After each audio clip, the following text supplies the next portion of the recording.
තස්ස භගවතෝ අරහතෝ සම්මා සම්බුද්දස්ස නමෝ තස්ස භගවතෝ අරහතෝ සම්මා සම්බුද්දස්ස. ගෞරවනීය අපේ ලොකු ස්වාමීන් වහන්සේගෙන් අවසරයි ශ්‍රද්ධා සම්පන්න කාරුණික පින්තුනි, හැමදෙනාම ඊටාම ශ්‍රද්ධාවෙන් උතුම් ධර්ම ශ්‍රවණයට සූදානම් වන මොහොත ලෝතර සම්මා සම්බුදුරජාණන් වහන්සේ දේශනා කරන්නට යෙදුණු ඒ උතුම් සද්ධර්ම සාගරයෙන් ස්වල්පයක් නමුත් ශ්‍රවණය කරගන්නට මේ අවස්ථාවේදී කවුරුත් සූදානම්ව කටයුතු කරන්නේ. බොහෝ කාලයක් තිස්සේ අපේ මනෝරි අම්මා මේ සඳහා ආරාධනා කටයුතු කරමින් කිහිප වතාවක් දේශනාවට අවස්ථාව සලසා ගන්නට කටයුතු කළත් විවිධ හේතුන් මත එය ටික කල් ගියා. ඉතින් අද දවසේ අපි කෙසේ හෝ නොවෙනස්ව දේශනාව පවත්වමුයි කියන තැන ඉඳලා තමයි මේ දේශනාව අද දවසේදී සිද්ධ කරන්නට කටයුතු ආරම්භ කළේ. පින්තුනි, බුදුරජාණන් වහන්සේ සම්පදා සූත්‍රය තුල අපිට දේශනා කරනවා මේ ලෝකේ ජීවත් වෙන කෙනෙකුට ඇතිවන व्यसनයන් පිළිබඳව. එතකොට මේ व्यसनයන් දිහා බලනකොට මේ ලෝකයේ ඇතම් කෙනෙකුට ඥාති व्यसनයටපත් වෙනවා. ඥාති व्यसनය කියලා කියන්නේ තමන්ගේ හිතවත්, තමන් දන්න, අඳුනන තමාගේ ඥාතීන් මරණයටපත් වීම හෝ තමන් සමග අමනාප වීම හෝ ඒ අය නොඑක් පීඩාවන්ටපත් වීම වලට කියනවා ඥාති व्यसन කියලා. ඊට පස්සේ තවත් व्यसनයක් තියෙනවා ලෝකේ. ඒකට කියනවා භෝග व्यसन කියලා. තමන් සතු ධන ධාන්‍ය, ඊට පස්සේ තමාගේ කීර්ති ලාභ මේ සියල්ලක්ම විනාශයටපත් වීම එක භෝග व्यसन කියලා කියනවා. එතකොට භෝග व्यसනයක් මිනිසුන්ට බොහොම දුක් පීඩා උපදවන व्यसन ධර්මයක්. ඊට පස්සේ ඊට අමතරව රෝග व्यसනය තියෙනවා. අපි දන්නවා අද කාලේ සමාජයේ දිහා බැලුවත් අපිට දකින්නට පුළුවන් රෝග व्यसනය කියන එක. රෝග व्यसනයටපත් වුණ සත්වයොත් රෝග व्यसනය හේතු කරගෙන ඒ දුකට, වෙහෙසට, විඩාවට, වේදනාවටපත් වෙනවා. එතකොට අනිත් व्यसन ධර්මය තමයි සීල व्यसනය කියලා කියන්නේ. ඇතම් කෙනෙක්, ඇතම් සත්වයෙක් සීලය හේතු කරගෙන, සීලය මුල් කරගෙන, එහෙමත් නැතිනම් සීලය ශික්ෂාපද බිඳ ගැනීම වශයෙන් व्यसනයටපත් වෙනවා. ඒකට කියනවා සීල व्यसනය කියලා. ඒ වගේම අනික් व्यसනය තමයි ditthi व्यसනය කියලා කියන්නේ. දෘෂ්ටිය වර්ධවා ගැනීම නිසා එයක් व्यसन ධර්මයක් හැටියට දක්වනවා. ඉතින් මේ පංච व्यसन ධර්මයන්ගෙන් යම්කිසි ඥාති व्यसනයක් තියෙනවා නම්, භෝග व्यसනයක් තියෙනවා නම්, රෝග व्यसනයක් තියෙනවා නම්, මේ व्यसනය හේතු කරගෙන සත්‍යය කවදාවත්ම දුකකට, එමත් නැතිනම් මේ ජීවිතයේ දුකකටපත් වුණත් සසරටපත් වෙන්නේ නැහැ, සසර දුකකටපත් වෙන්නේ නැහැ. නමුත් යම් සීල व्यसනයක් තියෙනවා නම්, යම් ditthi व्यसනයක් තියෙනවා නම්, මේ සීල व्यसනය සහ දෘෂ්ටි व्यसනය කියන මේ දෙආකාර व्यसනය හේතු කරගෙන සත්‍යය දුකට, සංසාර දුකටපත් වෙනවා. එමත් නැතිනම් සසරේ ජාති ජරා ව්‍යාධි මරණ ආදී අනන්ත අප්‍රමාණ දුකකට පත්වන්නට සිද්ධ වෙනවා. නමුත් අපි ගොඩක් වෙලාවට ගොඩක් ඇත්තෝ සලකා බලන්නේ සිද්ධ වෙන ඥාති व्यसन, භෝග व्यसन, රෝග व्यसन වළක්වා ගන්න කොහොමද කියලා. එමත් නැතිනම් මේ ජීවත් වෙන කෙනෙකුට විතරක් ගෙනල්ලා දෙන්න පුළුවන් දුක. ඒකට මරුණට පස්සේ නැවත දුක ගෙනල්ලා දෙන්න පුළුවන් කමක් නැහැ. නමුත් ජීවත් වෙනකොට පමණක් ලැබෙන දුක පිළිබඳව බලන බොහෝ දෙනෙක් ඒ සීලය සහ දෘෂ්ටිය කියන ඒ व्यसනය වළක්වා ගන්න කොහොමද කියන කාරණය පිළිබඳව බලන්නේ නැහැ. ඒ වගේම තමයි සම්පatti පහක් තියෙනවා. ඒ සම්පatti පහත් මේ ඥාති සම්පatti, ඒ වගේම භෝග සම්පatti, ආරෝග්‍ය සම්පatti සහ සීල සම්පatti සහ ditthi සම්පatti කියලා මේ සම්පත්තීන් පහක් වෙනවා. ඒකට මේ සම්පatti පහ දිහා බැලුවත් මේ ලෝකේ බොහෝ දෙනෙක් උත්සාහවත් වෙනවා ඒ ඥාති සම්පatti, භෝග සම්පatti සහ ආරෝග්‍ය සම්පatti කියන මේ ලෞකික සම්පත්තීන් ඇති කරගන්නට. හැබැයි ඊටාම කලාතුරකින් කෙනෙක් තමයි සීල සම්පත්තිය සහ ditthi සම්පත්තිය ඇති කරගන්නට උත්සාහවත් වෙන්නේ. ඉතින් අපි බෞද්ධයින් හැටියට අපි බොහොම ප්‍රඥාවන්තව අපි කටයුතු කරන්නට අවශ්‍යයි. කොහොමද අපි සීල සම්පත්තිය සහ දික්ටි සම්පත්තිය උපදව ගන්න කියන කාරණාව පිළිබඳව. එතකොට මොකද සීලය සහ දෘෂ්ටිය කියන එක අපිට ඊටාම වැදගත් දෙයක්. සීලය කියලා කියන්නේ අපේ කායික වාචසිකව පවත්වා සංවරයට අපි කියනවා සීලය කියලා. එතකොට මේ සීලය තමයි සමාධිය ඉපදවීමෙහි මූලිකත්වය ගන්න දේ බවට පත් වෙන්නේ. ඒ වගේම දෘෂ්ටිය කියලා කියනවා අපේ දැක්ම, අපේ දර්ශනය.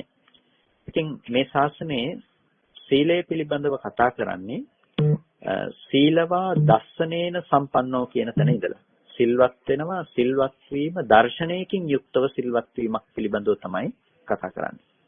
එතකොට මේ සීලය කියන එක දර්ශනයකින් යුක්තව සිල්වත් වෙනකොට ඒ සීලය සහ සාමාන්‍ය කෙනෙක් සිල්වත්ව සමාදන්ව ගන්නා සීලය අතර වෙනස්කමක් තියෙනවා. මොකද දර්ශනයකින් යුක්තව සිල්වත් වීම කියන එක නිර්වාණගාමිනී ප්‍රතිපදාව පැහැදිලි කරන දෙයක්.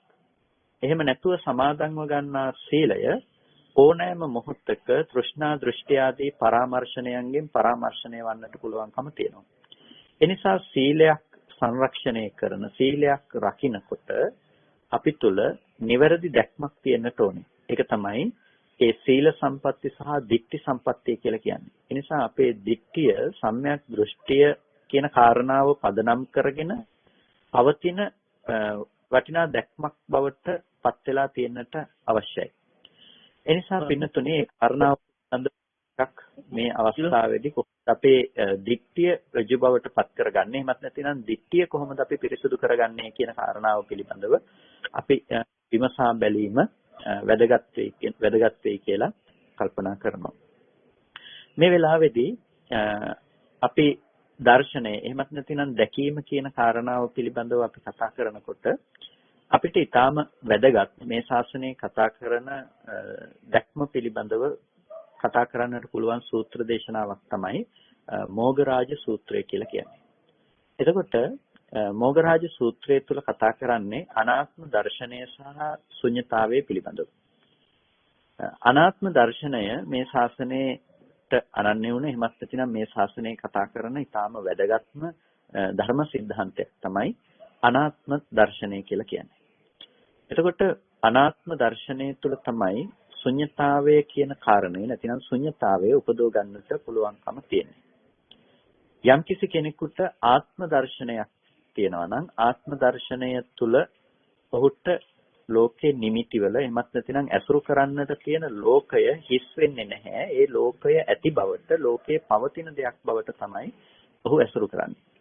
ඒ නිසාමයි අනාත්ම දර්ශනය කියන එක අපිට වැදගත් දෙයක් බවට පත් වෙන්නේ. එතකොට අනාත්ම දර්ශනය කියන දේ භාවිත කිරීමෙන් තමයි ආත්ම දෘෂ්ටිය සිඳ දාන්නට පුළුවන්කම තියෙන්නේ. ඒ වගේම ආත්ම දෘෂ්ටිය සිඳ දැමීමෙන් පමණමයි මේ සසර දුකින් එතර වීම සිද්ධ කරන්නට පුළුවන්කම තියෙන්නේ. ඒ නිසා තමයි යද නිච්ඡං තන් දුක්ඛං යම් දුක්ඛං තදනත්තා කියන භාග්‍යතුන් වහන්සේ දේශනා කරන්නේ යමක් අනිත්‍ය නම් ඒක දුකයි, යමක් දුක නම් ඒ ධර්මය අනාත්මයි. එතකොට අනිත්‍ය සහ දුක්ඛ ධර්මය කියන කාරණාව පෙන්වා දීම මත ගෙනවිත් දෙන අවබෝධයක් තමයි අනාත්මයි කියන ධර්මතාවය. නැතිනම් අනාත්මය පිළිබඳව පවත්නා නුවණ.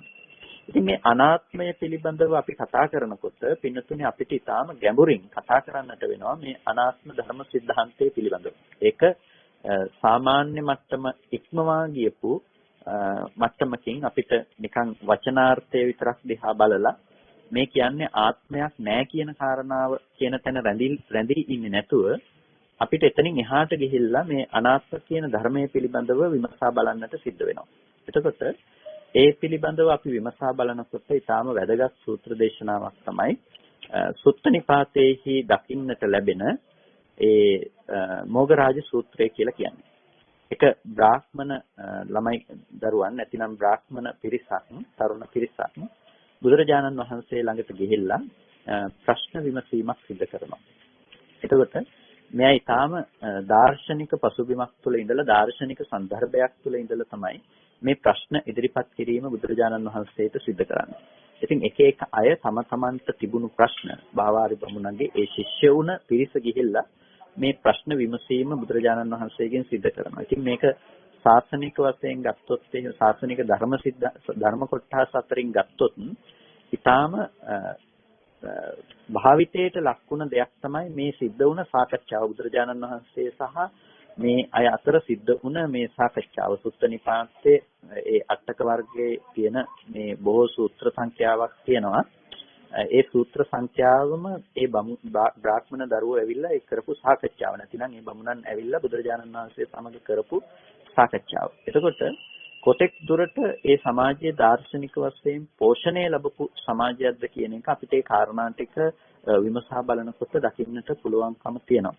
ඉතින් බොහොම පැහැදිලි බොහොම ලස්සන දර්ශනයක් ඒ බුදුරජාණන් වහන්සේ හමුවට ඒ තරුණ පිරිසක් ඇවිල්ලා බුදුරජාණන් වහන්සේගෙන් ඒ විවිධ තමන්ගේ දර්ශනයන් පිළිබඳව කතා කරන සාකච්ඡාව ඊටම බොහොම ලස්සන දෙයක්. ඉතින් මේ සාකච්ඡාව එදා ಭಾರತೀಯ සමාජය තුලත් බොහොම පැතිරිලා ගියපු සාකච්ඡාවක් බවට පත් වුණා. ඒ නිසාම බොහෝ දෙනෙක් එය කටපාඩමින් දරාගෙන එහෙමත් නැතිනම් ඒ සිද්ධ වුණ සාකච්ඡාව ඒ එදා දවස වෙනකොටත් වාචෝත්ගතව පවත්වන්න තරම් ඒ ධර්ම સિદ્ધාන්තය මිනිසුන් අතරට බොහොම බැසගත් අත්‍යවශ්‍ය දෙයක් බවට පත් වෙලා තිබුණ බව අපිට ත්‍රිපිටකයේ විමසා බලනකොටම දකින්නට පුළුවන්කම තියෙනවා. මොකද ඒ අටක වර්ගයේහි දැක්වෙන සූත්‍ර ඊටාම හරපද්ධතියක් තියෙන. කියන්නේ අනිත් ඒවා හරපද්ධතියක් නැහැ කියනවා නෙමෙයි. ඊටාම ගැඹුරින් අපිට කතා කරන්නට පුළුවන් සූත්‍ර දේශනාවක්.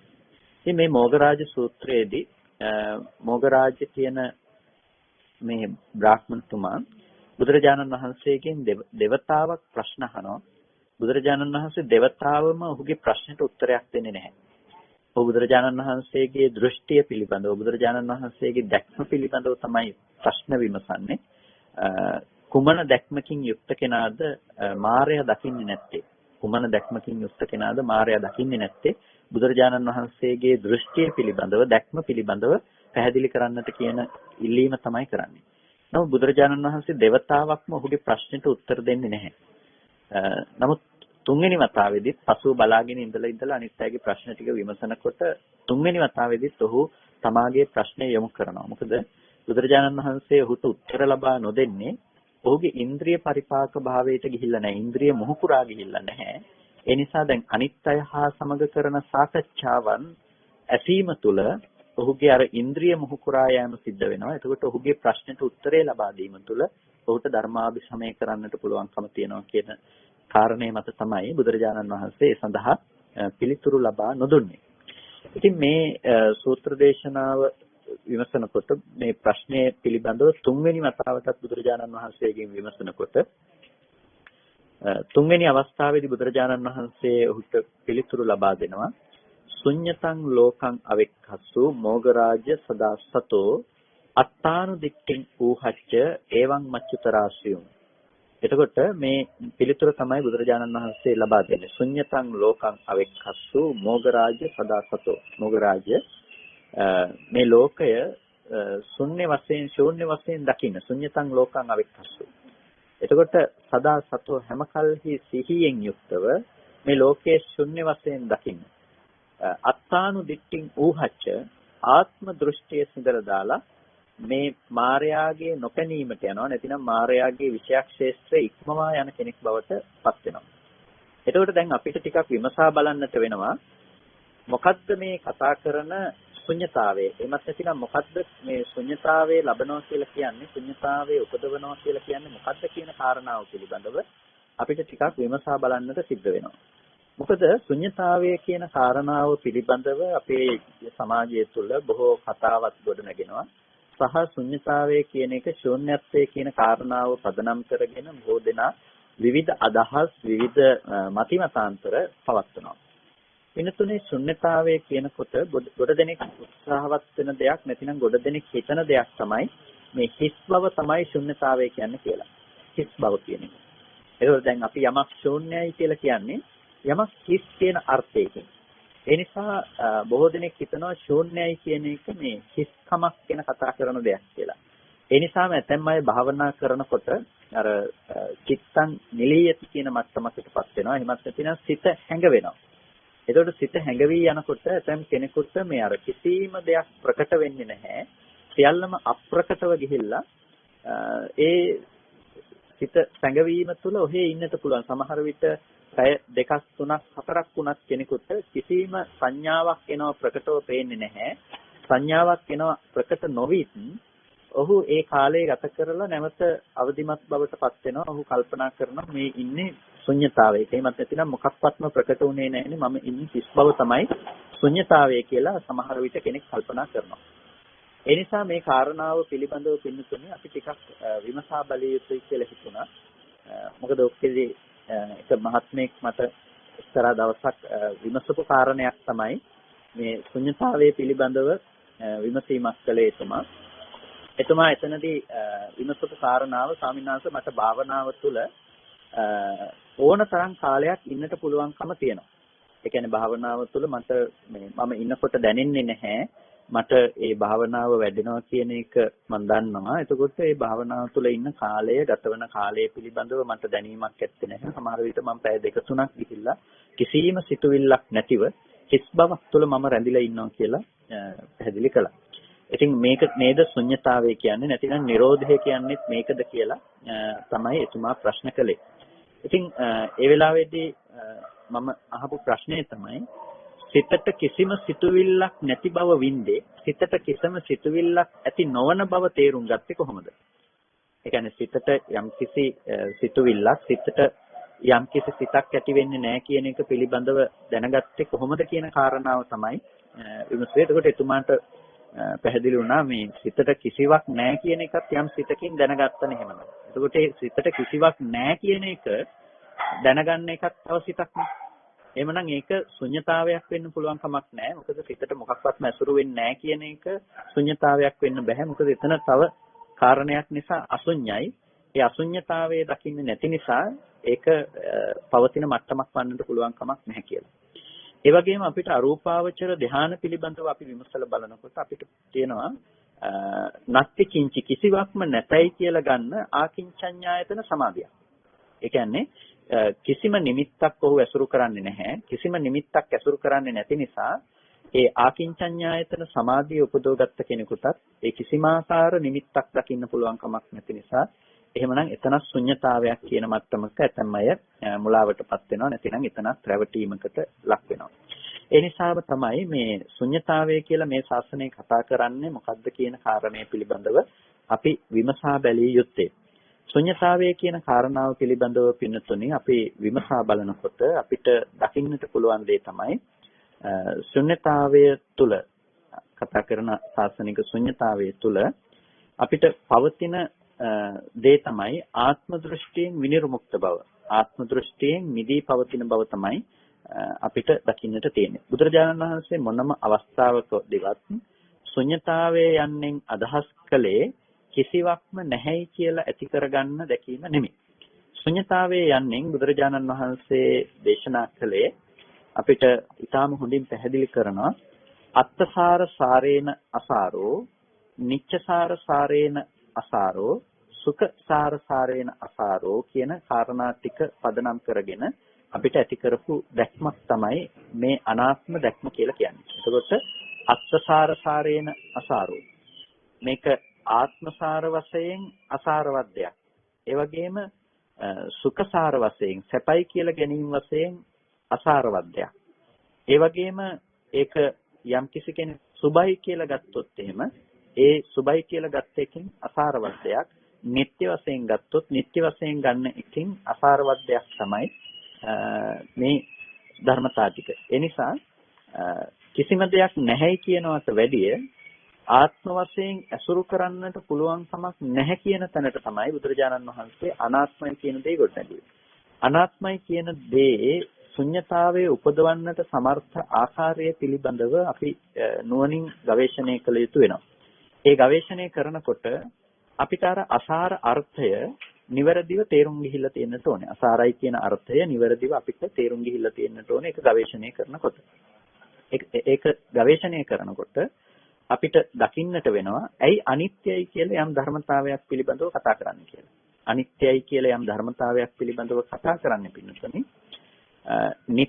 නිට්ටයයි කියන සංකල්පයට ප්‍රතිවිරුද්ධ දෙයක් විදිහට.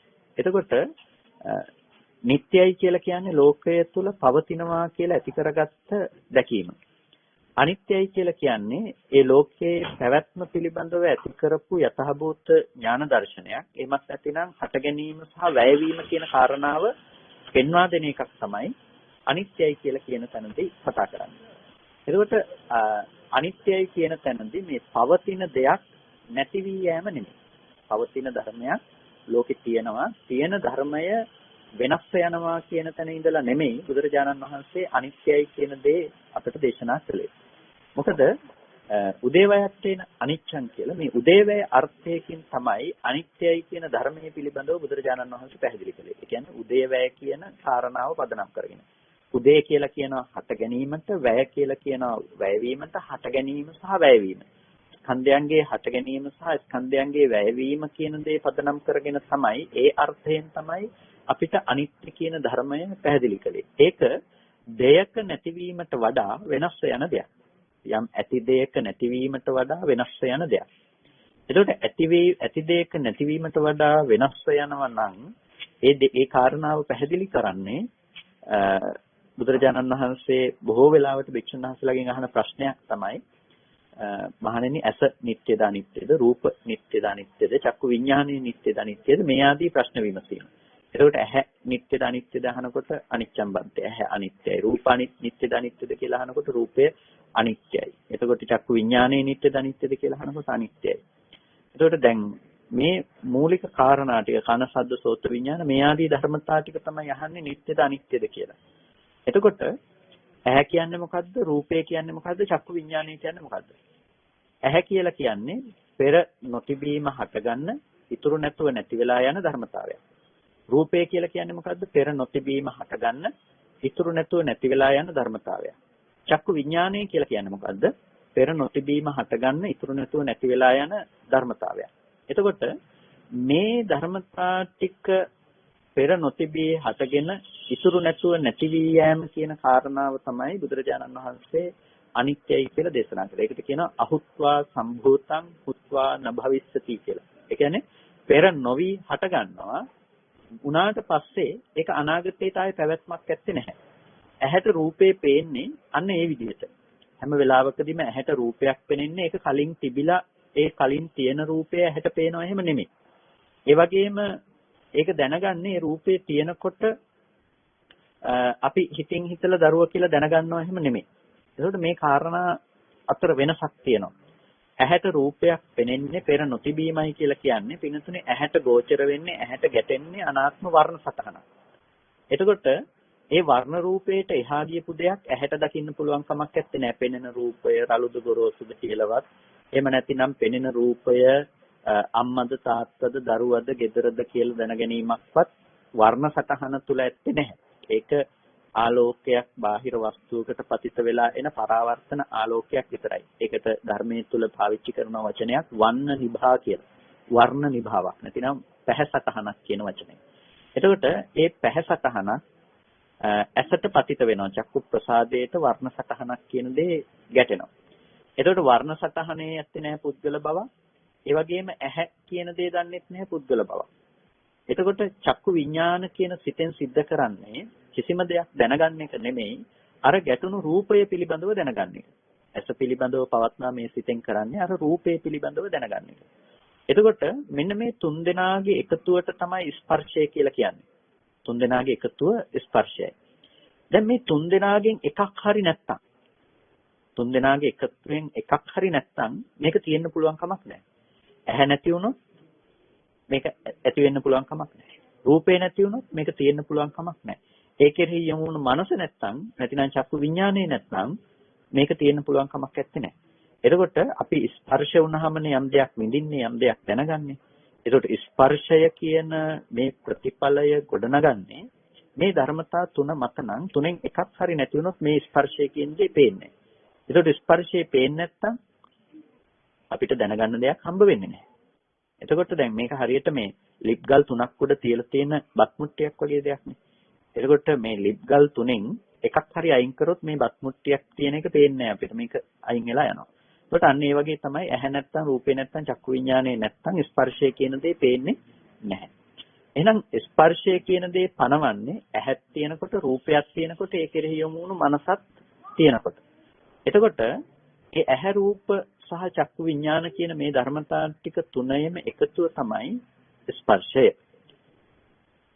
ඇහැ මොහොතට බිඳී යන දෙයක්, රූපය ඒ මොහොතට හටගෙන නැතිව යන දෙයක්, විඥානය ඒ මොහොතට හටගෙන නැතුව යන දෙයක් කියනකොට මේ ධර්මතා ටික පින්නතුනේ කලින් තිබිලා හැදිලා තිබිලා, ඒ කියන්නේ කලින් සම්නිචය වෙලා මේ පැත්තට එනවා එහෙම නෙමෙයි. ඒ කියන්නේ ඇහැ රූපේ එළියේ තිබිලා ඔක්කොම රැස් වෙලා තිබිලා මේ පැත්තට එනවා එහෙම නෙමෙයි.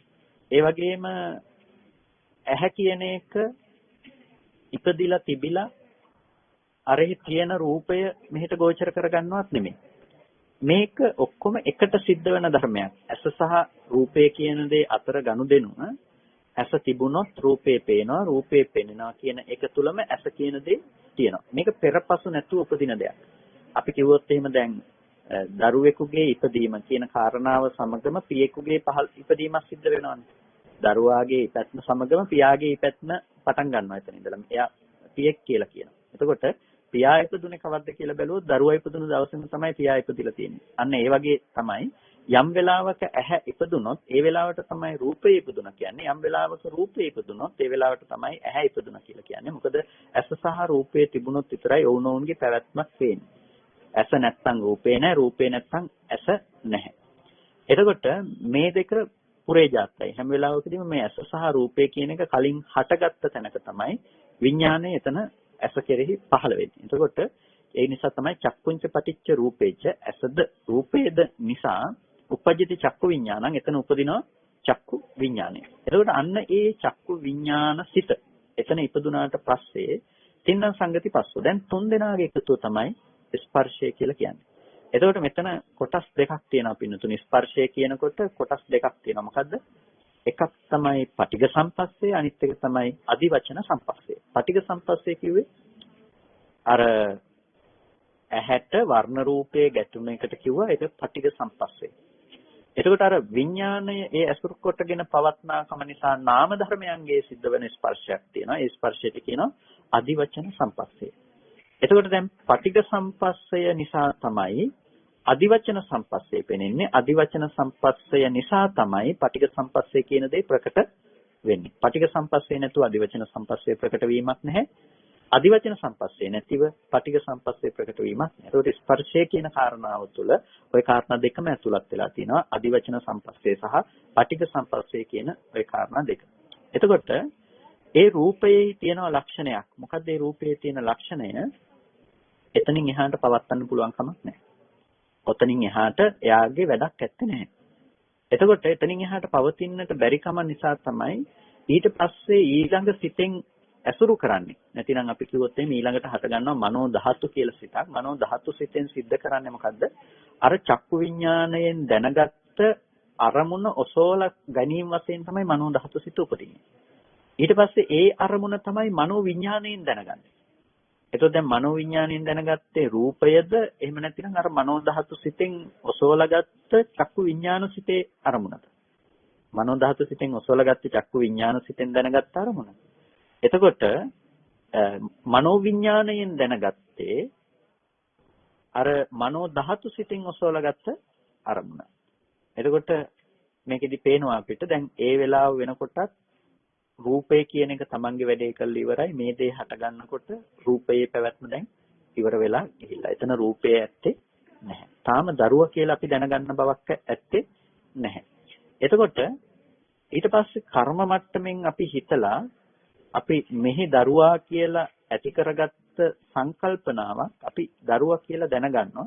ඒ දැනගන්නේ කොහේ ඉන්න දරුවද? ඒ දරුවා බාහිර ලෝක ජීවත් වෙනවා කියලා එළිය පැත්තට ඇඟිල්ල දික් කරනවා.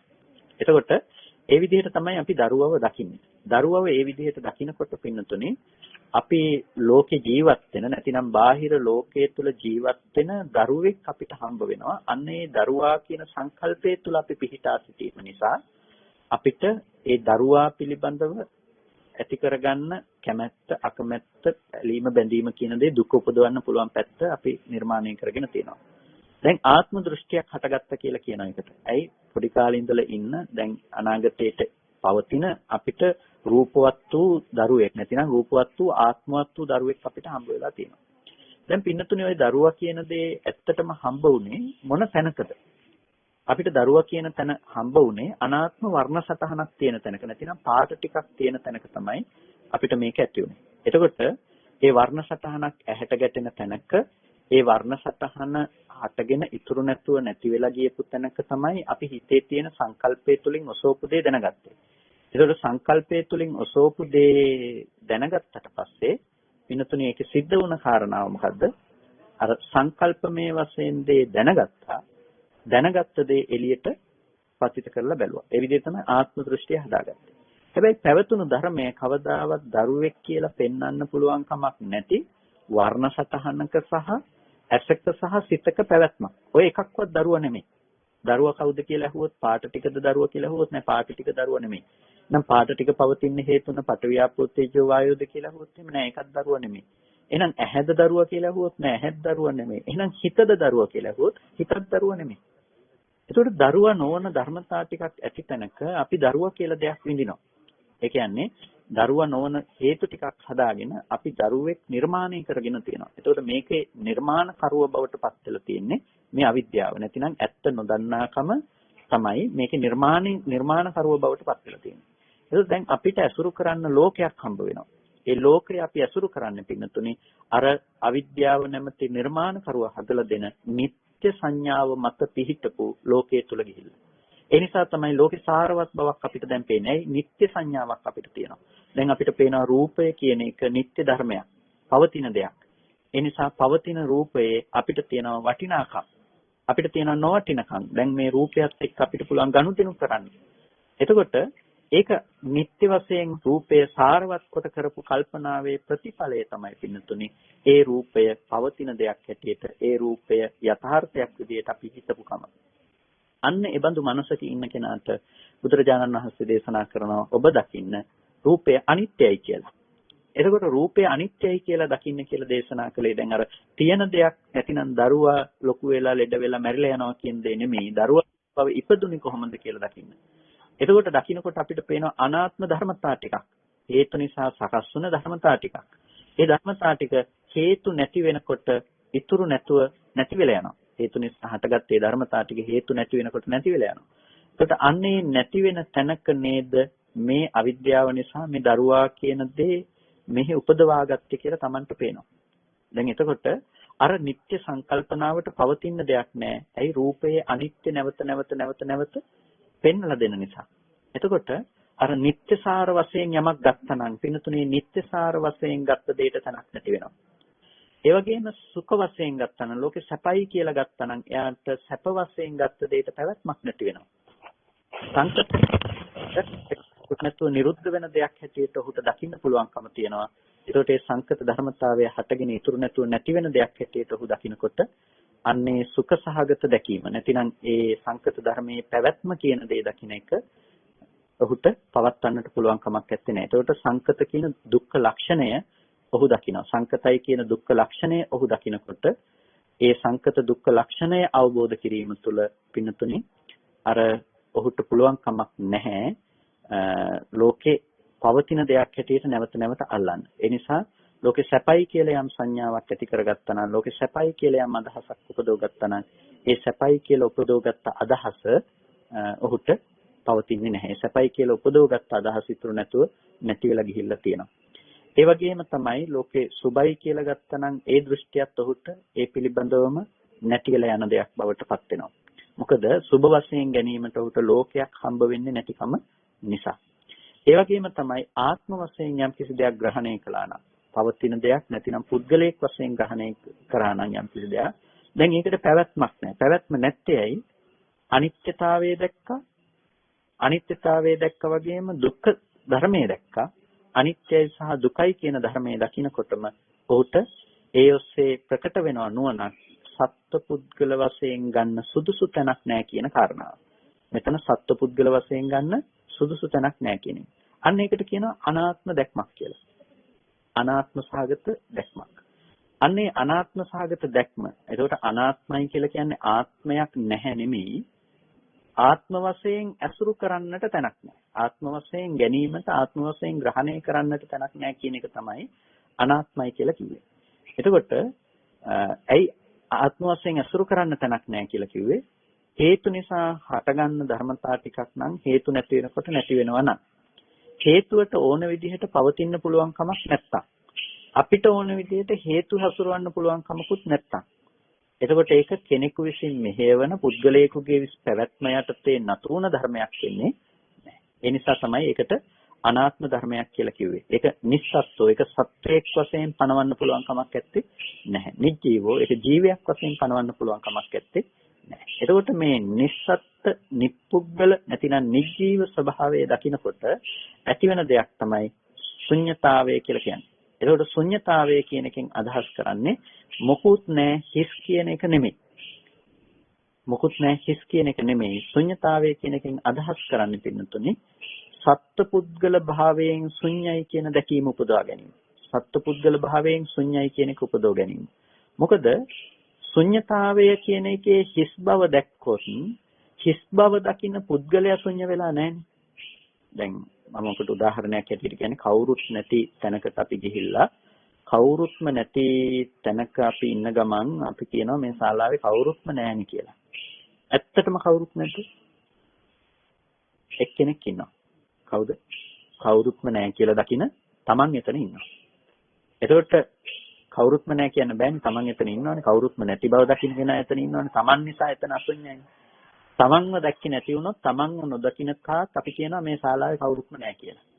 අන්න ඒ වගේ ලෝකෙ ඔක්කොම ශුන්‍යයි කියලා කියනවා තමන්ව දකින්නේ නැතුව නැතිනම් ශුන්‍යයි කියන එක ගෙනල්ලා දෙන බව ආත්ම කරගෙන පුද්ගලයෙක් කරගෙන ලෝකෙම ශුන්‍යයි කිව්වත් ඉන් ලැබෙන ප්‍රතිඵලයක් ඇත්තේ නැහැ. ඒ නිසා ශුන්‍යතාවය කියන එක පින්නතුනි අපිට ලැබෙන්නට ඕනේ. ශුන්‍යතාවය කියන එක අපි ඇසුරු කරන්නට ඕනේ. අර ලෝකේ මුකුත්ම නැහැ කියන තැනක ඉඳලා නැති බව ආත්මවත් කොට ගැනීම තුළ නෙමෙයි. නැති බව දකින පුද්ගලයෙක් නිර්මාණය කර ගැනීම තුළ නෙමෙයි. ලෝකයේ ශුන්‍යතාවය පිළිබඳව අපි අවබෝධ කරගන්නට ඕනේ පින්නතුනි. ලෝකයේ සත්පුද්ගල වශයෙන් ඇසුරු කරන්නට ධර්මයක් නැති බව තේරුම් ගැනීම තුළ සත්පුද්ගල භවෙන් ශුන්‍යයි කියන කාරණාවත් එක්ක. එතකොට සත්පුද්ගල භවෙන් ශුන්‍ය නම් පින්නතුනි ඔහුට තමාව පණවන්න තැනක් ඇත්තේ නැහැ. තමාව පණවන්න තැනක් ඇත්තේ නැහැ. අනිත් අය පණවන්න තැනක් ඇත්තෙත් නැහැ. ඇයි? ඔහු දකිනවා රූපායතනයේ තියෙන ඇත්ත යථාර්ථය. මේක හොඳටම කරන්නට පුළුවන් වටිනා සූත්‍රයක් තමයි මාළුන්ගේ සූත්‍රය කියලා කියන්නේ. මාළුන්ගේ සූත්‍රයේ බුදුරජාණන් වහන්සේ දේශනා කරනවා මාළුන්ගේ හාමුදුරුවන්ට මේ දිට්ඨ සුත මුත විඤ්ඤාත කියන ධර්මයන් පිළිබඳව. එතකොට දිට්ඨ සුත මුත විඤ්ඤාත කියන ධර්මයන්ගේ යම් කිසි කෙනෙක් දිත්තේ දිට්ඨ මත්තම් භවිස්සති සුතේ සුත මත්තම් භවිස්සති මුතේ මුත මත්තම් භවිස්සති විඤ්ඤාතේ විඤ්ඤාත මත්තම් භවිස්සති කියන දැක්ම උපදව ගත්තොත් දිට්ඨි සුත මුත විඤ්ඤාතයන් ඒ මාත්‍රිකව ඉවරයි කියලා එක තේරුම් ගත්තොත් යතෝතම් මාළුක්‍ය පුත්ත නතේන මාළුක්‍ය පුත්ත ඔබ යම් කිසි විදිහකින් දිත්තේ දිට්ඨ මත්තම් කියලා දැක්කොත් එහෙම ඔබ දැකපු දේ හා සමග ඔබ නැහැ. ඇයි එහෙම කියන්නේ? දැකපු දේ සමග හැම වෙලාවකදීම අපි ජීවත් වෙනවානේ. දකින්න දේ සමග අපි ජීවත් වෙනවා. දැන් රූපේ එළියේ තියනවා කියලා අපිට හම්බ වෙනකොටම හම්බ වෙන රූපේ පිළිබඳව ඒ දකින්න දේත් එක්ක අපි ජීවත් වෙනවා. ඒ දකින්න දේත් එක්ක දකින්න මම මේ පැත්තේ ඉන්නවනේ. එතකොට මේ මම තමයි මේ රූපේ දකින්නේ. දකින්න කෙනා මේ පැත්තේ නිර්මාණය වෙලා ඉවරයි. ඒ මම තමයි රූපේ දකින්නේ. දැන් දකින්න මම ඉඳලා මොනවද දැක්කත් ඇති වැඩක් නැහැ. එතකොට දැන් යමක් රූපේ අනිත්‍යයි කියලා දැක්කේ නැති වුණොත් දකින්න නැති තාක් ඔබට ඒ රූපේ දකින්න කෙනාවත් නිට්ටය වෙලා ඇති.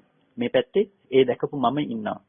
දැන් ඔබ ඊයේ දැකපු දැනකට රාජකාරී ස්ථානයේට හෝ යම් කිසි තැනකට දැකපු තැනකට අද ආපහු ගිහිල්ලා බැලුවොත් ඔබට පේනවා මේක ඊයේ තිබුණ දේ තාමත් අදත් තියෙනවනේ කියලා. පින්නතුනි ඊයේ තිබුණ දේ අද තියෙනවා කියන එක ඇතුලේ අපි තව කතාවක් කියනවා. මොකද්ද? ඊයේ ඉඳලා මම ජීවත් වුණා කියන එක කියනවනේ. ඊයේ මම ඒ දැක්කපු රූපේ තාම තියෙනවා නම් ඒ දැකපු රූපේ තියෙනවා නම් ඒ රූපේ දැකපු කෙනා මේ පැත්තේ ජීවත් වෙනවා. ඒ මට තමයි මේ අද මේ රූපයත් පෙනුනේ. එතකොට ඊයේ ඒ තිබුණ දේ දැකපු කෙනා මේ පැත්තේ ඉන්නවා. අන්න ඒ වගේ අපි දකින හැම රූපයකම අහන හැම ශබ්දයකම විඳින දේක දැනගන්න දේක අපිට පුද්ගල බව නිර්මාණය වෙනවා. ඒක දකින කෙනා, දැනගන්න කෙනා, අහන කෙනා, විඳින කෙනා මේ පැත්තේ නිකම්ම නිර්මාණය වෙලා තියෙනවා. ඒ නිසා පින්නතුනේ අපිට මේ කාරණාව හොඳට තේරුම් ගන්න වෙනවා. මේ ditta sutta විඤ්ඤාතාදී මේ ධර්මයන්ගේ මේ පුද්ගලයේ නිර්මාණය කරගන්න ආකාරය පිළිබඳව මේ කතා කරන්නේ මේ කොහොමද කියන දේ. එතකොට යතෝත්වම් මාළුන්ගේ පුත්ත නතේන කියලා බුදුරජාණන් වහන්සේ දේශනා කළේ යම් කිසි විදිහකින් අර අපි කතා කරපු විදිහට රූපය අනිත්‍යයි කියලා දැක්කොත් අනිත්‍යතාවය දකිනවා කියලා කිව්වේ හටගත්ත වර්ණ සතහන ඉතුරු නැතුව එතන නිරුද්ධයි කියලා දැක්කොත් ඒකේ දර්ශන මාත්‍රය විතරයි රූපයට පුළුවන්කම තිබුණේ. ඇහැට පුළුවන්කම තිබුණේ දර්ශන මාත්‍රය ඇති කරගන්න විතරයි. ඒකට රූපය හටගෙන ඉතුරු නැතුව නැති වුණා නම් මම දැනගත්තේ රූපය වෙන්න පුළුවන් කමක් නැහැ. දරුවා කියලා දැනගත්තේ සංකල්පනයක් මිසක කවදාවත් පවතින රූපේ වෙන දැනගත්ත හැම නෙමෙයි. ඒක ඇතීත ඉඳලා ඇසුරු කරගත්ත සංකල්පනාව දැනගත්තා. එතකොට ඒ සංකල්පනාව දරුවා නෙමෙයි. එතකොට දැන් අර දිත්තේ දිත්තමත්තන් කියන දැකීමක් ආවොත් දකින්න පුද්ගලයෙක් එතන හම්බ වෙන්නේ නැහැ. එතකොට පුද්ගලයෙක් හම්බ වෙන්නේ නැති බවත් එක්ක පුද්ගලයා දකින්න කෙනාවක් මේ පැත්තේ හම්බ වෙන්නේ නැහැ. ඒ නිසා යතෝත්වම් මාළුන්ගේ පුත්තන තේන. මාළුන්ගේ පුත්ත ඔබ ඒහා සමග නැහැ. රූපේ දකින්න කෙනා හා සමග ඔබ ඇත්තේ නැහැ. තතෝත්වම් මාළුන්ගේ පුත්තන තේන තතෝ තත්ත මාළුන්ගේ පුත්ත ඔබ ඒහා සමග නැත්තම් දකින්න තේත් එක්ක ඔබ නැත්තම් න තත්ත මාළුන්ගේ පුත්ත ඔබට එතන පිහිටා සිටීමක් නැහැ. දැන් පිහිටා ඉන්න තැනක් නැහැ. ඒ පිහිටා ඉන්න තැනක් නැත්තේ පේන රූපය තුල තමයි අපි හැම වෙලාවකදීම පිහිටා ඉන්නේ. රූප, ශබ්ද, ගන්ධ, රස, ස්පර්ශ කියන දේවල් මතනේ පිහිටලා ඉන්නේ. දැන් ඔබේ මුළු ජීවිතේ මුළු ක්‍රියාකාරීත්වයම සිද්ධ වෙන්නේ රූප, ශබ්ද, ගන්ධ, රස, ස්පර්ශ කියන ධර්මතා ටික මත. අපේ කැමැත්ත අකමැත්ත සම්පූර්ණම ඊළඟ කරන දේ කැමැති අකමැති ભેදයෙන් අපි සිද්ධ කරන්නේ රූප, ශබ්ද, ගන්ධ, රස, ස්පර්ශ ටික මත. ඒකට අපිට ඇසුරු කරන්න ඒ අරමුණු භෞතික ලෝකයේ තුල තියෙනවා කියලා අපි හිතාගෙන ඉන්න කම නිසා තමයි අපිට මේ ලෝකේ ගොඩනැගිලා තියෙන්නේ. ඒකට යම් කිසි විදිහකින් තත්ත අපිට එතන අර දේහා සමග නැත්තම් අපිට පිහිටා සිටින්න තැනක් නෑ දැන්. දැන් ඔබට කල්පනා කර අතීතය ගැන කල්පනා කරන්න දෙයක් නෑ. අතීතය ඇසුරු කරගෙන අනාගතය ගැන කල්පනා කරන්න දෙයක්වත් ඇත්තේ නැහැ. එතකොට ඒ නිසා කිව්වා නතත්ත කියලා. එතන පිහිටා ඉන්න තැනක් නැති කරලා. එතකොට පිහිටා ඉන්න තැනක් නැති කළා විතරක් නෙමෙයි. එතකොට යම් කිසි තැනක පිහිටා හිටීමක් නැත්නම් මාළුන්ගේ පුත්ත නේවිද ඔබ මේ ලෝකෙ නෙමෙයි. නහුරන් ඔබ පරලෝකෙ නෙමෙයි. පරලෝකීපු කෙනෙකුත් නෙමෙයි. න උභයමන්තරේ මේ දෙක අතරක් නෙමෙයි. ඒසේවන්තෝ දුක්ඛස්සාති. මේක තමයි දුකේ කෙලවර. එතකොට බුදුරජාණන් වහන්සේ මාළුන්ගේ පුත්ත හාමුදුරන්ට දුකේ කෙලවර පිළිබඳව දේශනා කරේ ditta sutta mutta විඤ්ඤාත කියන ධර්මයන්ගේ ඒ දික්ත මාත්‍රය දකින්න, අහපු මාත්‍රය දකින්න, විඳපු මාත්‍රය දැනගැනීම මාත්‍රයක් කියන ඒ ධර්මතා ටිකම දකින්න. එහෙම දකින්නකොට මාළුන්ගේ පුත්ත ඒ දේ හා සමග මම නැති බව ඔබට දැනෙයි. දකින්න අහන විඳින දැනගන්න දේවල් එක්ක මම නැහැ කියන එක තේරෙයි. ඒ මම නැහැ කියන එක තේරෙන්නේ හටගෙන ඉතුරු නැතුව නැති වෙන ධර්මයක් නම් ඒ ධර්මය ඇතුලේ Taman ජීවත් වෙනවා කියන එක ගොඩ නැගෙන්නේ නැහැ. පින්නතුනේ අපිට ඊයේ ඉඳලා දැකපු දරුවා නැතිනම් පොඩි කාලේ ඉඳලා අපි දන්න දරුවා අපිට නැවත දකින්න පුළුවන්. අපිට දකින්න පුළුවන් අපි හිතාගෙන ඉන්නවා ඇහැට පේන්නේ දරුවා කියලා. නැතිනම් ඇහැට පේන්නේ රූපය කියලා. අපි හැම වෙලාවකදීම ඇහැට අනාත්ම රූපය ඇහැට පේනකොට මෙහි පවතින සංකල්පනාව එළිය රූපෙට ආය පතිත කර බලනවා. ඒක හරියට අර ප්‍රොජෙක්ටර් එකක සිදුවීමක් වගේනේ. ප්‍රොජෙක්ටර් එකක් අපිට ප්‍රොජෙක්ටර් එකකින් යම් ප්‍රොජෙක්ෂන් එකක් කරනකොට අපිට පේන්නේ මෙහෙන් යවන ආලෝකයේ බාහිර පෘෂ්ඨයක් මත පතිත කරලා තමයි අපි මේ චිත්‍රපටියක් නැතිනම් ඒ පින්තූරය බලන්නේ. එතකොට ඒ ආලෝකයක් බාහිර පෘෂ්ඨයට පතිත වීමක් නැති වුණොත් ඒක පේන්නේ නැහැනේ.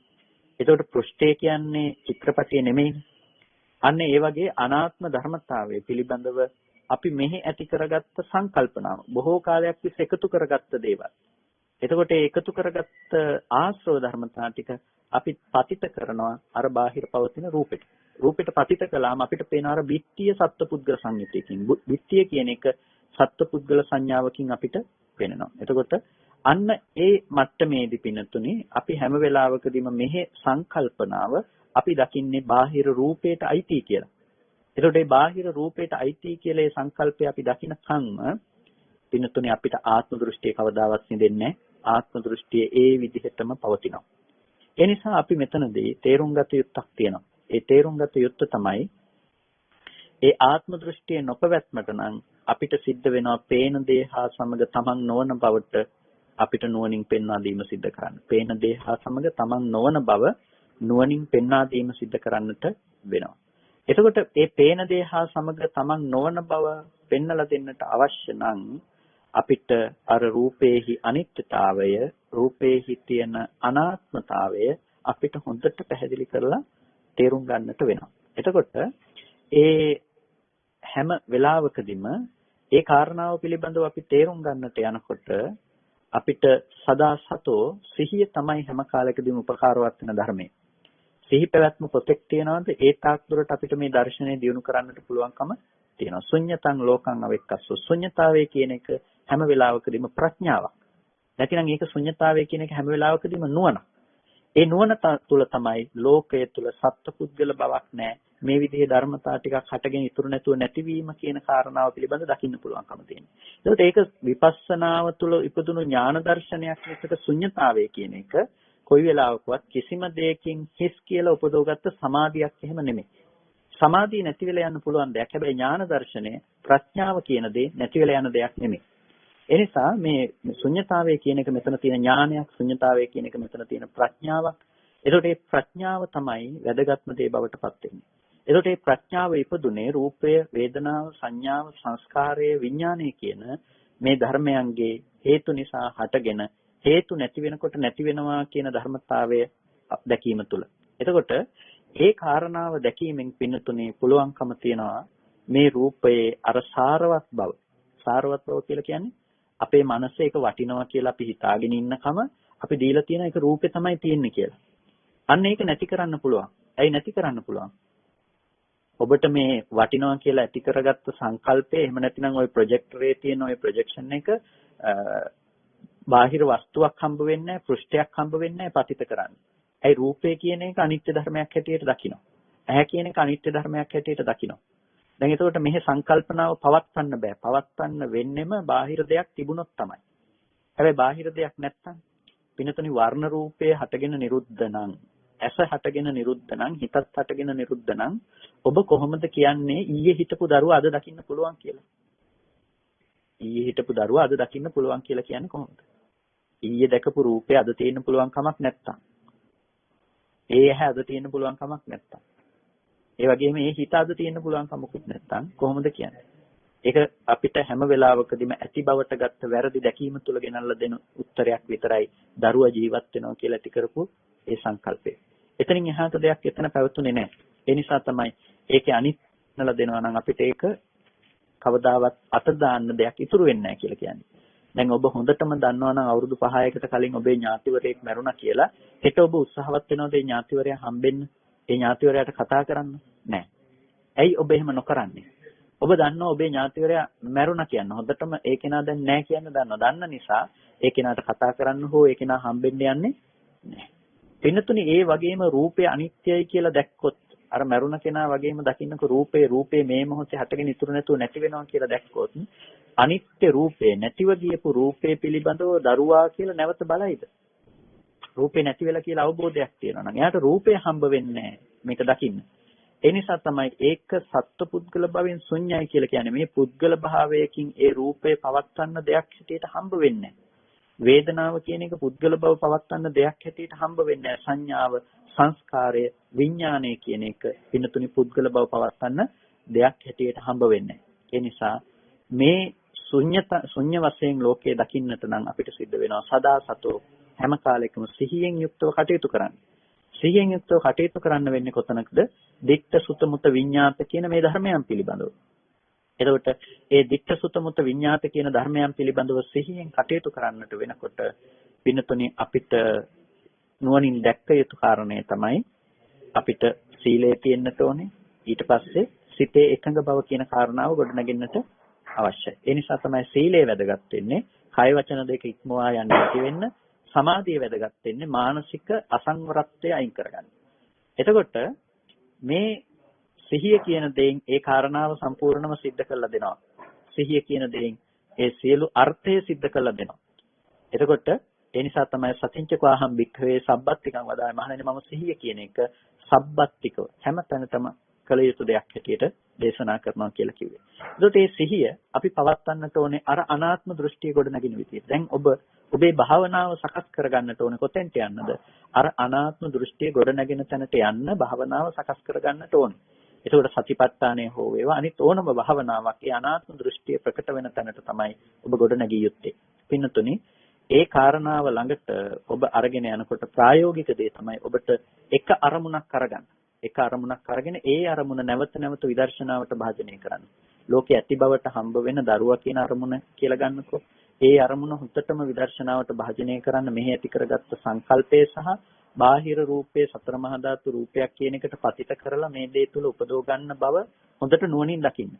ඒක නුවණින් දකිනකොට ඔබට පෙනේ හටගෙන ඉතුරු නැතුව නැති වෙලා යන ධර්මතාවය පිළිබඳව දැක්මක්. ඒක පේන්නේ නැත්නම් බාහිර රූපේ නැවත නැවත ප්‍රත්‍යවේක්ෂා කරලා අර ප්‍රත්‍යවේක්ෂා කරලා කියන්නේ පඨවි ආපෝ තේජෝ වායෝ වශයෙන් හරි එහෙමත් නැතිනම් කෙස්ලොම් නියදත් විදියට හරි දැකලා ඒ දරුවා නම් දරුවා කියන රූපේ පැවැත්මක් නැති කරන්න. ඒ කියන්නේ මෙහි ඇති කරගත්ත සංකල්පේ බාහිරට පතිත කරන එක වැරදි කියන එක පෙන්වා දෙන්න. අන්න ඒ විදිහට කරනකොට පින්නතුනි ඔබට පුළුවන්කම තියෙනවා ඒක නුවණක් විදිහට පාවිච්චි කරන්න. ඒක නුවණක් විදිහට හැමතැනකටම යොදා ගන්න. ඒ නිසා ඒ සඳහා ඔබ අප්‍රමාදීව කටයුතු කරන්නට කියලා ඔබට සිහිපත් කරනවා. ඉතින් අපි ඉදිරි දවසකදී වැඩිදුර තවදුරටත් කාරණා පිළිබඳව කතා කරමු. අද දවසේදී මේ දේශනාව නොවෙනස් මේ විදිහටම යොදාගත්තාද අපේ සේනාසනේ කටින පින්කම එදිලා තියෙන්නේ.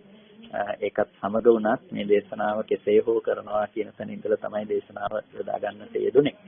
ඉතින් මේ වෙලාවේදී අපි ඒ නිසා දේශනාව මේ අද දවසේදී අවසන් කරනවා.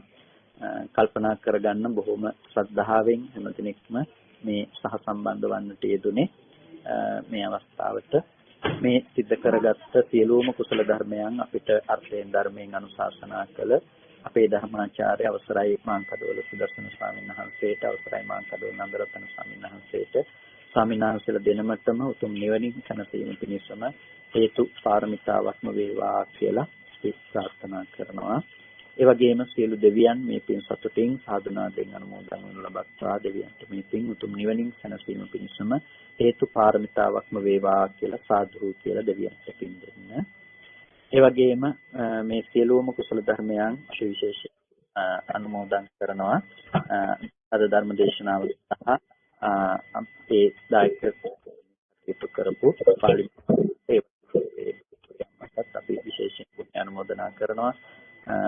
ඒ හැම දිනකටෝගිය සියලුම ඥාතිපත් කරගන්න ඒ සියලුම ඥාතීන් පින් දුකෙන් මිදී නිවනින් සැනසීම හේතු පාරමිතාවක් සාදු කියලා ඥාතීන්ට පින් දෙන්න. ඒ වගේම මේ පින් හැමදාම අර්ථයෙන් ධර්මයෙන් අනුශාසනා කරන ඒ ගෞරවනීය පාන මහන්සේට විහාරවාසී සියලු ස්වාමීන් වහන්සේලාට අපි අනුමෝදන් කරනවා. ඒ ගෞරවනීය මහා සංඝ ශාසන මගේ පුරණය කරගෙන උතුම් නිවනින් සැනසෙන්නට මේ කුසලය හේතු පාරමිතාවක්ම වේවා කියලා සාදු කියලා අපි ආශිර්වාද කරමු. ඒ වගේම ඒ දරන ඒ පින්වත් උපාලි මහත්මයාට ඒ වගේම ඒ වගේම මේ සඳහා ඒ කටයුතු සම්පාදනය කරපු අපේ තාක්ෂණික අංශයෙන් සහාය වුණ අපේ පින්වත් මහත්මයාට අනෙක් සෑම සිරු දෙනාටත් මේ උතුම් කුසලය නිදුක් නිරෝගී සුවපත් බව චිරජීවනයේ සලසාගෙන උතුම් නිවනින් සැනසීම පිණිසම හේතු ආසනාව වේවා කියලා සාදු කියලා පින් අනුමෝදන්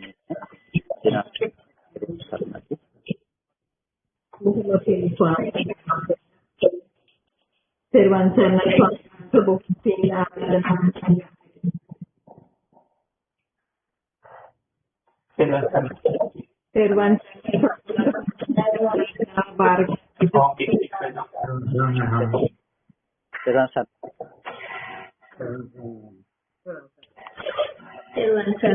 kasih.